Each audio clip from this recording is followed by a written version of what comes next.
Halo, welcome back. Jumpa lagi guys. Seperti janji kita minggu lalu ya. Hari ini kita akan mulai episode baru menanam cabai rawit lokal. Namun untuk penanaman cabai rawit kami kali ini kita tidak akan mengikuti metode atau teori siapapun lagi. Kita akan coba menanam cabai rawit berdasarkan pengalaman kita selama ini ya. Jadi kami menanam cabai rawit sejak awal tahun 2022 lalu. Jadi sudah 2 tahun lebih ya kita menanam cabai rawit, dan ini adalah penanaman yang kelima kalinya. Dan untuk episode pertama ini kita akan bahas dulu proses olah lahan guys. Jadi ini kita sudah bikin bedengan sebanyak 5,5 di atas lahan seluas 360 meter persegi guys. Nah ini kita bikin 5 bedengan yang panjangnya itu masing-masing 32 meter. Yang sebelahnya ini yang terakhir panjangnya hanya 22 meter. Nah di luas lahan ini kita akan menanam sekitar 650 pohon cabai rawit guys. Nah untuk pupuk dasar kita hanya akan pakai pupuk kimia guys ya. Paling nanti kita akan pakai Ponska dan juga pupuk fosfat. Kita tidak akan pakai lagi pupuk kandang atau pupuk kohe, karena pengalaman kita di tahun lalu itu di cabai semi organik. Di sana kita sempat pakai pupuk kandang sedikit. Namun ternyata pas masuk musim hujan, tanaman cabai kita waktu itu banyak yang layu, kena busuk akar ya. Kemungkinan besar pupuk kandang yang kami pakai waktu itu kualitasnya kurang bagus atau belum matang sempurna. Akhirnya banyak mengandung jamur dan parasit. Jadi tanaman cabai kami waktu itu banyak yang terkena layu fusarium dan juga busuk akar. Untuk mulsanya kita pakai mulsa eceran ya, beli per meter. Harganya itu 2.000 per meter guys, plus ongkir ya. Kita beli online karena mulsa di sini itu mahal guys ya, sekitar 3.000-an per meter. Dan keseluruhan bedengan ini panjangnya 185 meter. Jadi kami juga membutuhkan mulsa sepanjang 185 meter. Kemudian kalau kita kalikan Rp2.000, maka kami menghabiskan 370.000 untuk membeli mulsa. Nah untuk penanaman kami kali ini kami akan banyak menggunakan asam humat, dan juga nanti kami akan pakai lagi asam amino, dan kita juga masih pakai pupuk kimia guys ya. Jadi kita masih menggabungkan antara pupuk organik dan juga kimia. Nah ini adalah kegiatan yang kami lakukan sebelum pemasangan mulsa guys ya. Jadi bedengannya kita akan siram terlebih dahulu menggunakan asam humat. Dosis asam humat yang kami pakai itu sekitar 3 sendok untuk 20 liter air. Kemudian kita akan siram secara merata di atas bedengannya ini. Jadi bedengan ini setelah jadi atau setelah kita bentuk seperti ini itu kita belum menambahkan apa-apa ya. Jadi yang pertama itu kita siram dulu dengan asam humat seperti ini. Teman-teman juga bisa menambahkan EM4 atau pupuk organik cair lainnya ya, sebelum nanti kita tutup dengan mulsa. Dan penjelasan lengkap kenapa kami memilih memakai asam humat di awal untuk lahan pertanian cabai kami ini itu sudah kita bahas di video sebelumnya ya. Jadi untuk teman-teman yang belum nonton, silakan nonton dulu video kami yang kami upload minggu lalu. Di sana kami sudah menjelaskan panjang lebar manfaat dan fungsi dari asam humat ini, dan kenapa kita perlu banget untuk menambahkan asam humat ini di lahan pertanian kita.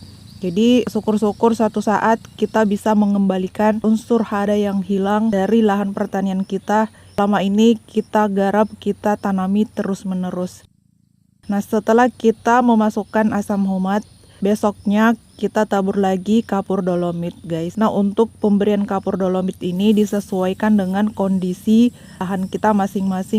Nah untuk lahan kami ini seluas 360 meter kami menghabiskan 1 sak atau 50 kg kapur dolomit. Jadi penggunaan kapur dolomit ini tuh disesuaikan dengan kebutuhan masing-masing ya. Kalau kami ini sebenarnya cuma tebak-tebak saja ya. Tidak tahu berapa pH sebenarnya dari lahan kami ini, tapi kami tetap pakai. Kami habiskan 1 sak itu untuk seluruh bedengan yang kami bikin ini.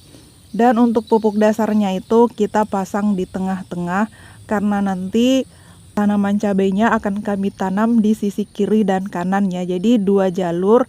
Nah di tengah-tengah ini akan kita masukkan pupuk dasarnya guys. Nah, jadi ini tuh kita masih sedikit mengikuti metodenya Pak Udin ya, memasukkan pupuk dasar di tengah agar akar tanaman cabai yang masih kecil pada saat setelah pindah tanam nantinya tidak langsung bersentuhan dengan pupuk.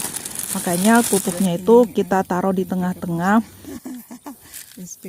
Nah, untuk pemakaian pupuk dasar kami pakai Ponska sekitar 25 kilo. Dan satu lagi kita pakai pupuk fosfat sekitar 6 kilo. Jadi satu baris ini kami memakai sekitar 5 kilo pupuk Ponska dan 1 kilo pupuk fosfat. Jadi itu kita tabur secara merata ya di tengah-tengah bedengan seperti ini. Nah, ini ya pupuk dasar yang kami gunakan untuk penanaman cabai kami kali ini. Jadi hanya menggunakan 2 jenis pupuk dasar ini saja. Kalau tahun lalu di cabai semi organik kita hanya pakai Ponska, terus kita campur dengan pupuk kohe ayam guys. Kali ini kita tidak pakai lagi kohe ayam ya. Bukan berarti kohe ayam itu tidak bagus ya untuk cabai. Hanya saja untuk penanaman cabai kami kali ini, kami mempertimbangkan kondisi cuaca dan lokasi lahan cabai kami ini. Jadi lahan kami ini tuh berada di ketinggian sekitar 70 meter di atas permukaan laut. Jadi lokasi kami ini tuh berada di dataran yang sangat rendah ya. Dan untuk kelembabannya itu sekitar 90 bahkan sampai 100% setiap hari. Jadi teman-teman, untuk lokasi yang dataran rendah seperti ini dengan kelembaban yang sangat tinggi, maka sangat mungkin untuk jamur itu mudah berkembang biak. Ditambah lagi tahun ini akan terjadi La Nina atau musim hujan yang ekstrim ya, atau lebih banyak hujan tahun ini. Jadi kondisi tanah dan cuaca akan sangat lembab. Kondisi seperti ini tuh akan mudah untuk jamur berkembang biak. Sementara untuk kohe ayam ini sepertinya tidak cocok untuk kondisi yang lembab dan basah karena mudah sekali menimbulkan jamur. Jadi karena 2 alasan ini tadi, kita memilih untuk menghindari penggunaan kohe untuk tanaman cabai kami kali ini. Bedengannya ini tuh kita bikin lebarnya sekitar 1 meter, tingginya sekitar 30 cm. Kemudian jarak antar bedengannya ini sekitar 70 cm juga. Dan kita bikin di atas lahan seluas 360 meter persegi ya. Panjang bedengannya 32 meter dan lebarnya itu sekitar 11 meter. Dan untuk bedengannya ini tuh kita bikin dengan cara manual guys ya, kita cangkul.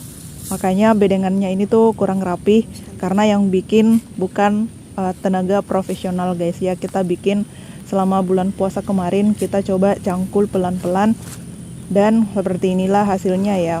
Yang penting kita lakukan olah lahan ya guys ya. Kita coba menggemburkan tanahnya sebaik mungkin karena untuk menanam cabai, lahan atau tanah ini adalah fondasi utama guys. Tanaman yang sehat itu didapatkan dari kondisi tanah yang sehat juga. Makanya proses olah lahan itu adalah proses yang wajib dilakukan untuk menanam cabai. Teman-teman bisa mengskip atau tidak mau menggunakan pupuk dasar, itu boleh-boleh saja. Tapi kalau untuk proses olah lahan ini sebaiknya wajib teman-teman lakukan ya. Jadi proses olah lahan itu kita berusaha memperbaiki sebaik mungkin kondisi tanah yang kita punya sebelum dilakukan penanaman guys. Jadi di sini kita sudah selesai rangkaian proses olah lahan yang panjang ini, mulai dari bikin bedengan, kemudian siram pakai asam humat, kemudian kita tabur lagi dengan kapur dolomit sebanyak 50 kilo, kemudian kita masukkan pupuk dasarnya, kita pakai pupuk Ponska sekitar 30 kilo ya, kemudian pupuk fosfat sekitar 6 kilo, jadi total pupuk dasar yang kita gunakan itu 36 kilo. Kemudian sekarang kita lanjut lagi ke proses pemasangan mulsa.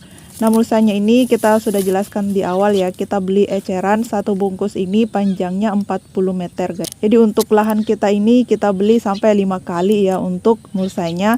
Dan mulsa yang kita pakai kali ini berbeda dengan yang kami pakai tahun lalu. Kalau tahun lalu itu kita pakai punya Tani Lestari. Kali ini kita beli yang eceran ya. Untuk mereknya kami tidak tahu, tapi kualitasnya lebih bagus ya. Tebalnya itu sekitar 33 mikron dan lebarnya itu sama sekitar 120 cm. Jadi itu dia guys ya proses olah lahan kita. Intinya teman-teman investasikan modal terbesar kalian untuk proses olah lahan ini. Investasikan modal, tenaga, dan waktu untuk membangun dan memperbaiki kondisi lahan pertanian kita. Oke, untuk videonya sampai di sini dulu.